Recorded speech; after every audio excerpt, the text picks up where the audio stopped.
Bugun biz siz bilan urush va tinchlik bo'yicha gaplashamiz. Ushbu mavzu insoniyat tarixidagi eng murakkab, ziddiyatli, og'riqli va qonli mavzudir. Yillar davomida o'rganilgan bo'lsa-da, aniq javob topilmagan yoki javoblari ko'plab muhokamalarga sabab bo'lib kelmoqda. Tasavvur qiling, biz 21-asrda yashayapmiz. Qo'limizda koinot bilan bog'lanadigan qurilmalar, laboratoriyalarda yaratilgan viruslar va sun'iy intellekt bor. Lekin hali ham dunyoning qaysidir hududlarida bomba ovozi eshitilmoqda. Nega? Nega aqlli inson, Homo sapiens, hali ham o'z muammosini musht yoki qurol bilan hal qilishga urinmoqda? Videoni oxirigacha ko'rsangiz, biz siz bilan urushlarning psixologik ildizlaridan tortib, eng murakkab geosiyosiy o'yinlarigacha tahlil qilamiz. Biz urush iqtisodiyoti nima ekanini va bu vayronkor o'yindan kimlar foyda ko'rishini ochib beramiz. Eng muhimi, tinchlik shunchaki orzu bo'lib qolmasligi uchun nima qilish kerakligini ko'rib chiqamiz. Tayyor bo'lsangiz, boshladik. Keling, bu masalaga ilmiy yondashamiz. Insoniyatning 5000 yillik yozma tarixini ko'rsak, shundan bor yo'g'i 268 yilgina dunyo bo'ylab mutlaq tinchlik davri bo'lgan. Qolgan vaqtda qayerdadir kimdir, kim bilandir urushgan. Bu bizning tabiatimizmi? Evolyutsion biologiyada tribalizm degan tushuncha bor. Bu guruhlarga bo'linish. Qadimda ajdodlarimiz omon qolish uchun biznikilar va begonalarga bo'lingan. Biznikilar yaxshi, begonalar xavfli. Afsuski, bu instinkt bizning miyamizning chuqur qatlamlarida hamon saqlanib qolgan. Siyosatchilar urush boshlamoqchi bo'lsa, aynan shu instinktdan foydalanishadi. Ular dushmanni dehumanizatsiya qilishadi, ya'ni ularni insoniy qiyofadan chiqarib ko'rsatishadi. Ular biz kabi emas, ular bizning qadriyatlarimizga dushman degan shiorlar ostida odamlar bir-birini o'ldirishga tayyor holatga keltiriladi. Aslida esa har qanday askarning ortida kimgadir o'g'il, kimgadir ota va kimgadir yor bo'lgan inson turibdi. Urush bu insoniy his-tuyg'ularning o'lishi va raqamlarning gapirishi demakdir. Endi keling, katta o'yinlar xonasiga kiramiz. Siyosatda urush bu diplomatiyaning davomi, faqat boshqa vositalar bilan. Nega davlatlar urushadi? Buning 3 ta asosiy ustuni bor bular: resurs, xavfsizlik va g'oya. Resurslar ya'ni yer yuzidagi neft, gaz, suv va nodir metallar. Cheklangan davlatlar o'z kelajagini ta'minlash uchun bu resurslar ustidan nazorat o'rnatishga intiladi. Tarixiy faktlar shuni ko'rsatadiki, ko'plab zamonaviy urushlarning tubida aslida qora oltin, ya'ni neft yoki strategik tranzit transport yo'llari yotadi. Urushning yana bir sababi xavfsizlik dilemasidir. Bu juda qiziq fenomen. Agar bir davlat o'zini himoya qilish uchun qurollansa, qo'shni davlat buni hujumga tayyorgarlik deb tushunadi va u ham qurollanishni boshlaydi. Natijada hech kim o'zini xavfsiz his qilmaydi, lekin hamma qurollangan bo'ladi. Bu Fukidid qopqoni deb ataladi. Hukmron kuch, masalan qadimgi Sparta yoki bugungi Amerika Qo'shma Shtatlari va unga yetib olayotgan yangi kuch, masalan Afina yoki bugungi Xitoy o'rtasidagi muqarrar to'qnashuvni anglatadi. Tarixdagi 16 ta shunday holatning 12 tasi urush bilan tugagan. Davlatlar o'z xavfsizligini ta'minlash uchun qurollanadi. Bu esa qo'shnisini qo'rqitadi. Natijada qurollanish poygasi boshlanadi. Bu reallik shuni ko'rsatadiki, urush ko'pincha yomon niyatdan emas, balki o'zaro ishonchsizlikdan kelib chiqadi. Urushning yana bir muhim jihati bu geopolitik ta'sir doirasidir. Dunyo xaritasini shaxmat taxtasi deb olsak, katta davlatlar o'z atroflarida bufer zonalar yaratishni xohlaydilar.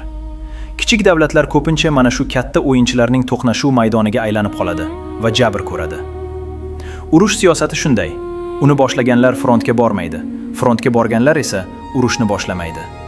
Bu dunyo siyosatining eng adolatsiz haqiqatidir. Keling raqamlarga murojaat qilamiz. Dunyoda har yili harbiy maqsadlarga 2 trillion dollardan ortiq mablag' sarflanadi. Bu pulni tasavvur qilish qiyin. Agar bu mablag'larning bor yo'g'i 10% ta'lim va sog'liqni saqlashga yo'naltirilganda, bugun dunyoda na ochlik, na savodsizlik bo'lmas edi. Xo'sh, nega unda qurol ishlab chiqarishni to'xtatishmaydi? Chunki urush bu juda katta daromadli biznes. Dunyoda harbiy sanoat majmualari deb ataladigan ko'plab gigant korporatsiyalar mavjud. Ular uchun tinchlik bu daromadning kamayishi demakdir. Yangi raketalar, qiruvchi samolyotlar va dronlar, bularning hammasi milliardlab dollar degani. Bitta o'rtacha ballistik raketa narxi 5 million dollardan 10 million dollargacha bo'ladi.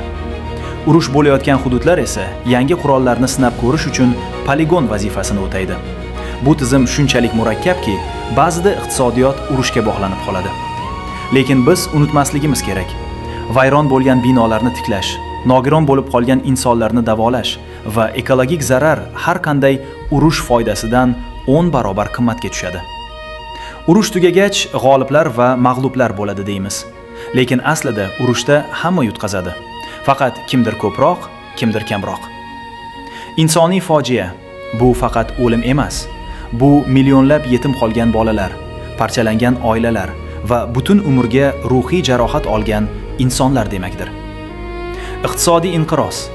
Urush bir mamlakat rivojlanishini 50 yil orqaga surib yuboradi. Zavodlar, maktablar, kasalxonalar hammasi vayronaga aylanadi. Ekologik halokat. Bombalar tuproqni zaharlaydi, suv manbalarini yo'q qiladi. Urushlar iqlim o'zgarishini tezlashtiruvchi eng katta omillardan biridir. Migratsiya inqirozi. Millionlab insonlar o'z uyini tashlab, o'zga yurtlarda qochqin maqomida yashashga majbur bo'ladi. Bu esa butun dunyo bo'ylab ijtimoiy keskinlikni keltirib chiqaradi. Bugungi kunda dunyo bo'ylab majburiy tarzda uyini tark etganlar 100 milliondan ortiqni tashkil etadi. Urush bu faqat frontdagi to'qnashuv emas, bu kelajakning o'ldirilishidir. Xo'sh, nima deysiz, hurmatli odamlar? Bu muammoga yechim bormi? Insoniyat qachon urushmasdan tinch yashaydi? Bu savolga javob berish qiyin, lekin yo'llari bor.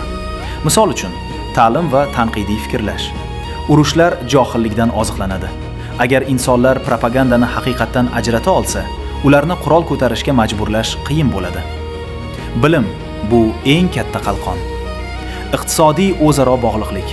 Davlatlar bir-biri bilan qanchalik ko'p savdo qilsa, bir-biriga qanchalik muhtoj bo'lsa, urush qilish shunchalik mantiqsiz bo'lib qoladi. Biz raqobatni emas, hamkorlikni o'rganishimiz kerak. Muzokara madaniyati. Eng yomon tinchlik, eng yaxshi urushdan afzaldir.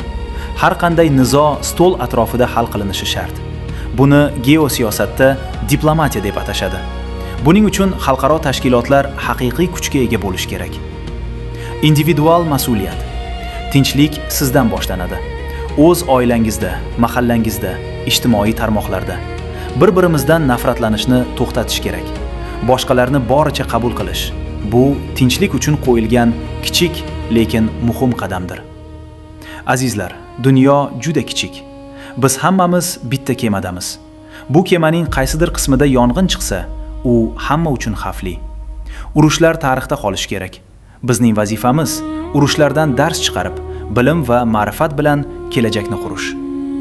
Infoqadam loyihasining maqsadi ham aynan shu. Sizni fikrlashga, o'rganishga va dunyoni yaxshiroq anglashga chorlash. Agar bugungi video sizga ozgina bo'lsa-da yangi ma'lumot bergan bo'lsa, biz maqsadimizga yetdik. Videoni do'stlaringiz bilan ulashing, tinchlikni targ'ib qiling. Izohlarda o'z fikringizni qoldiring.